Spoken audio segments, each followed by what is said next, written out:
বন্ধুরা, আজকে একটু রাত করেই আমরা চলে এসেছি নয়ডা কালীবাড়িতে।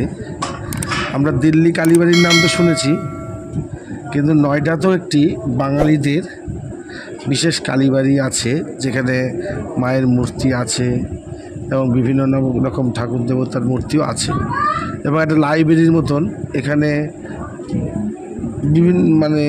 বিভিন্ন প্রবাসী বাঙালিরা এখানে তারা আসে, আড্ডা দেয়, বিভিন্ন পুজো পাঠগুলো এখানে তারা আনন্দ করে, হ্যাঁ, এবং অবসর টাইম কাটানোর বা বিনোদনের একটা বিশেষ স্থান হিসাবে রয়েছে। কালী মন্দিরটা যেমন রয়েছে, তার আশপাশ দিয়ে অন্যান্য বিল্ডিং, অন্যান্য ব্যবস্থাও রয়েছে। তো আমি যেহেতু অল্প টাইমের জন্য বললাম না যে দিল্লিতে গেছি, একদিনে আমরা 3-4টে জায়গায় ঘুরলাম।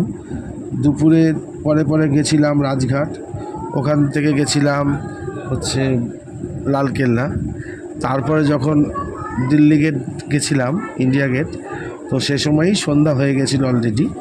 এখন বাড়ি ফেরার মুখে আমরা এই কালীবাড়িতে আসলাম। এখন প্রায় রাত 9টা মতন বাজে, তাই জন্য চারিদিকটাই অন্ধকার এবং আলো, দিনের আলো নেই, লাইটের আলোতেই সমস্ত এটা দেখছি ঘুরে ঘুরে।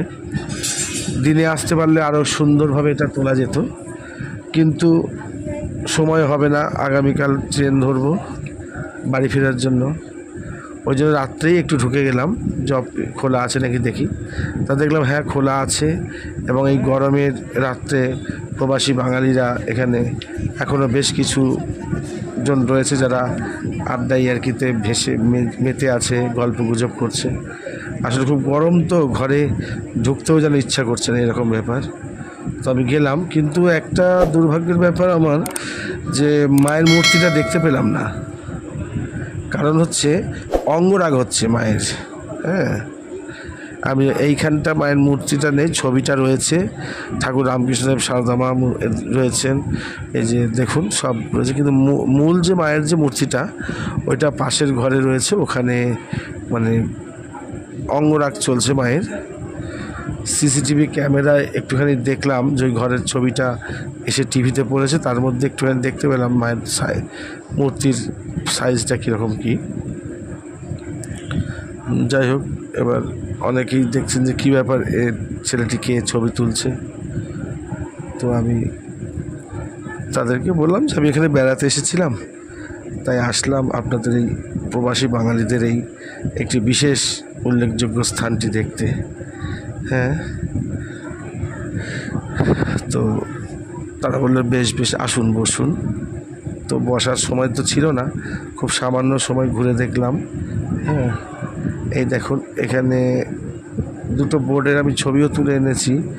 একটাতে কিছু নিয়মাবলী আছে, একটাতে বিভিন্ন সদস্যদের নামগুলোও আছে, হ্যাঁ, এবং অফিস টাইম কখন। এইটা অফিস ঘর। আমি প্রথম ভেবেছিলাম যে কী জানি অফিস ঘরের ছবি তুলবো, ওরা রাগ করবে কিনা। একজন তো একটু তাকাচ্ছিল, মনে কী জানি বিরক্ত হচ্ছে কিনা। যাই হোক, বিরক্ত হয়নি। এই দেখুন, নয়ডা বেঙ্গলি কালচারাল অ্যাসোসিয়েশন, দেখেছেন?